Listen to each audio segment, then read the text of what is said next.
India जो अपना crude oil sanction लगे हुए रशिया से इंपोर्ट कर रहा है वो छुपा के कर रहा है। ऐसे कई एक्विजिशंस लगाए गए हैं इंडियन शिपिंग इंफ्रास्ट्रक्चर पर कि यहाँ पर शैडो फ्लीट का यूज हो रहा है।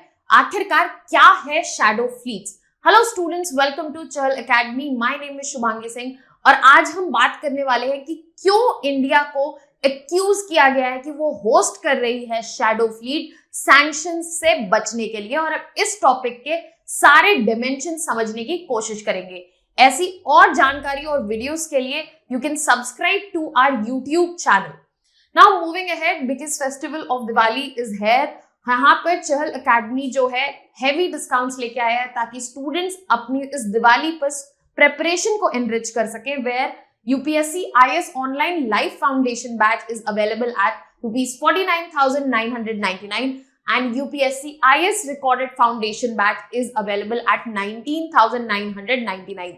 ये डिस्काउंट जो है आप अवेल कर सकते हैं यूजिंग द कोड दिवाली, और इसकी और जानकारी के लिए डिस्क्रिप्शन बॉक्स में आप लिंक पर क्लिक कर सकते हैं। Now moving back to our topic, अगर हम बात करें तो इंडिया पर एक्यूजेशन लगाया गया है कि वो शैडो फ्लीट को होस्ट कर रहा है सैंक्शन से बचने के लिए जो रशिया पर लगाए गए हैं। यहाँ पर कई टर्म्स का भी यूज किया गया है, जैसे कि flags of convenience, shadow fleet, shipping insurance. इन सभी के बारे में हम डिटेल में समझेंगे। तो सबसे पहले बात कर लेते हैं आखिरकार क्या है शैडो फ्लीट।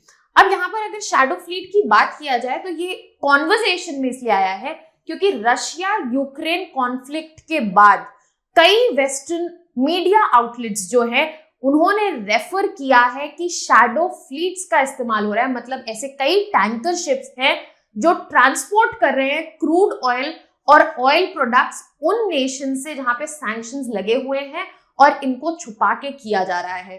अब अगर हम यहाँ पे बात करें शैडो फ्लीट की, तो basically it refers to those container ships और वेसल शिप जो ऑपरेट करते हैं सीक्रेटली ताकि उनका डिटेक्शन ना हो सके और उन पर रेगुलेशन ना लगाया जा सके।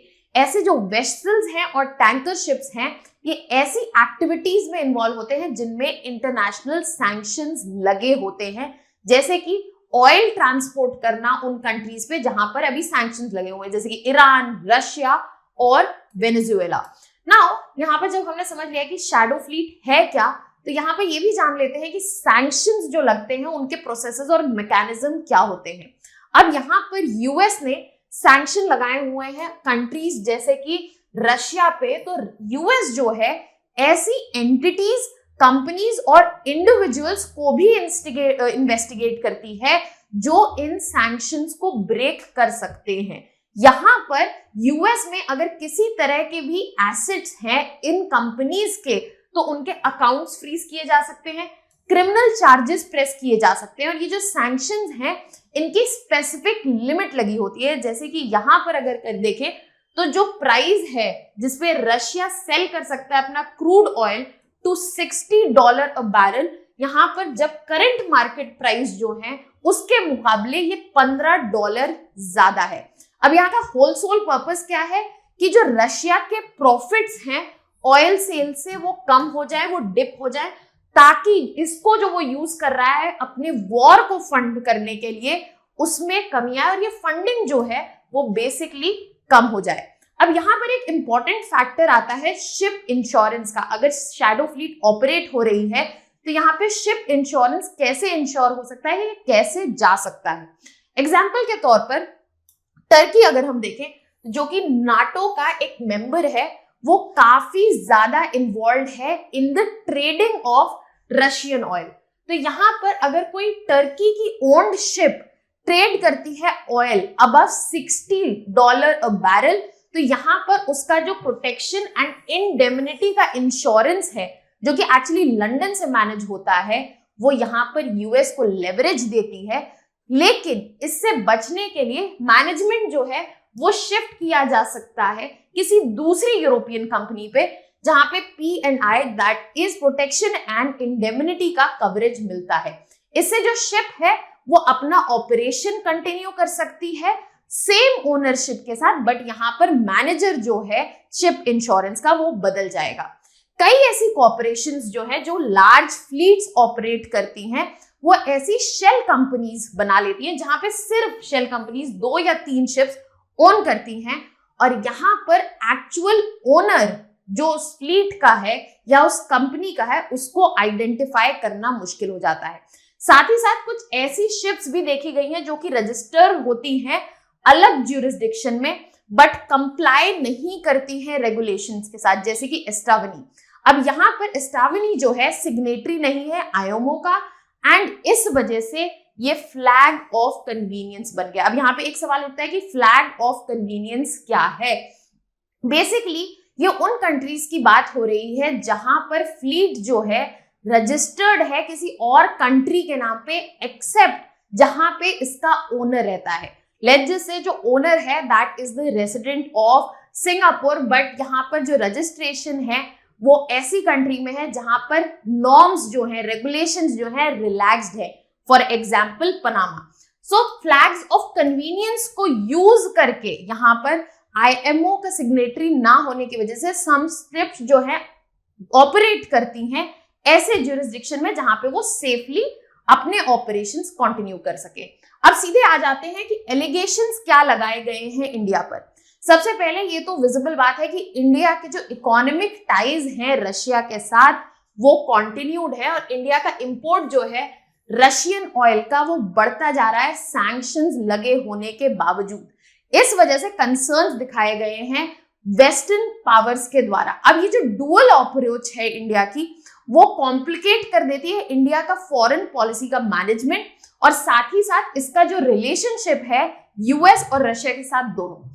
यहां पर इसी सिचुएशन की वजह से स्क्रूटिनी का जो स्कोप है वो बढ़ जाता है, क्योंकि यहां पे बोला जा रहा है कि अगर शैडो फ्लीट जो है ऑपरेट हो रही है और इसका होस्ट इंडिया है, तो यहां पर इंडिया पर इंक्रीज्ड स्क्रूटनी हो जाएगी इंटरनेशनल एजेंसीज की, और इसका इंपैक्ट देखने को मिलेगा सिर्फ फॉरेन रिलेशंस या ट्रेड रिलेशंस पर नहीं, बट साथ ही साथ इंडिया की जो करंट डिप्लोमेटिक स्टैंडिंग है उस पर।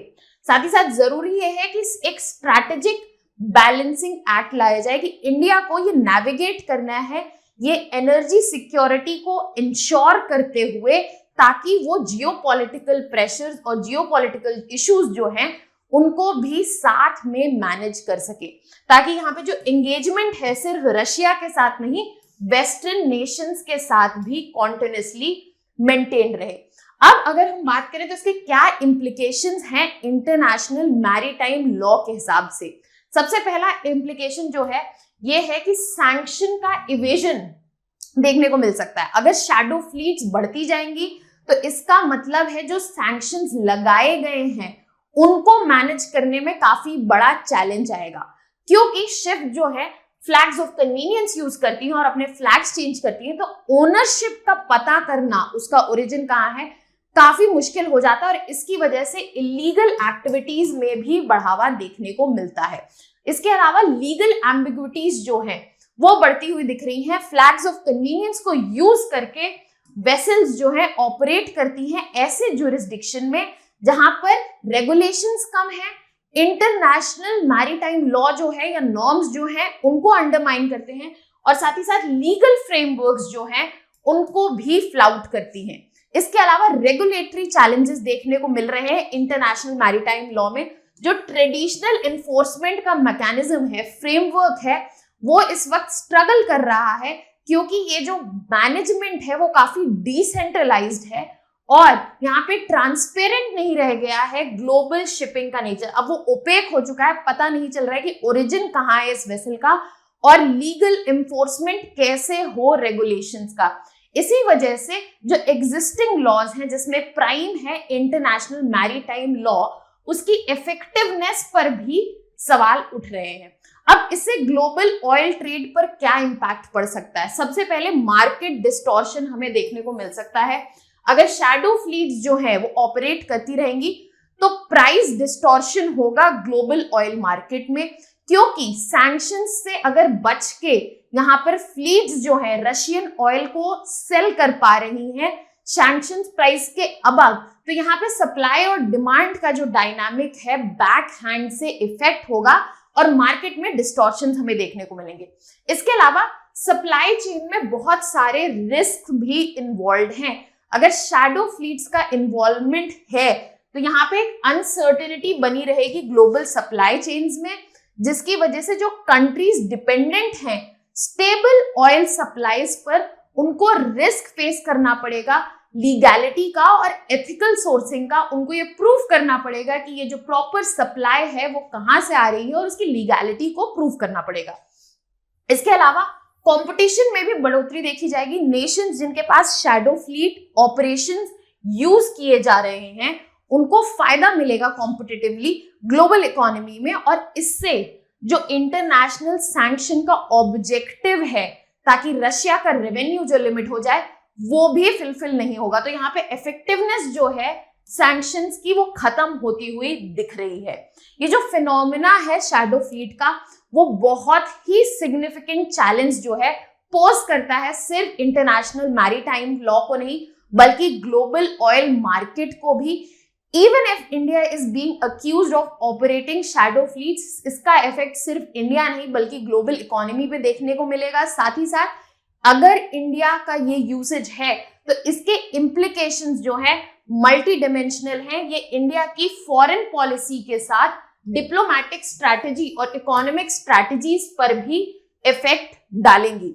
अब यहाँ पे जो जियोपॉलिटिकल लैंडस्केप है ओवरऑल वो काफी क्योटिक हो रखा है, काफी क्योस हो रखा है, और इस वक्त जरूरत है कि इंडिया जो है स्ट्रैटेजिकली बैलेंस करे इसके economic interest, but at the same time flout ना करे इंटरनेशनल लॉज जो हैं, ताकि प्रॉपर एड्रेसल मिल सके जो भी कॉम्प्लेक्सिटीज इन्वॉल्व हैं ग्लोबल ट्रेड डायनामिक्स में। When we are talking about such particular issues, it becomes very important कि इनका proper analysis हो सके ताकि आप capable हो इनसे related question answer करने के लिए। We have a practice question here for you. Analyze the implications of shadow fleet phenomena in the context of Russia-Ukraine conflict. This is the first part. Second, discuss how this impacts international maritime law, global trade, and India's role in evolving geopolitical landscape. इस question का answer आप अपने comment section में डाल सकते हैं। Our team will get back to you on this. I hope you got some clarity on this particular topic. And for more such videos and content related information, please subscribe to our YouTube channel. That was all from my side. Thank you so much.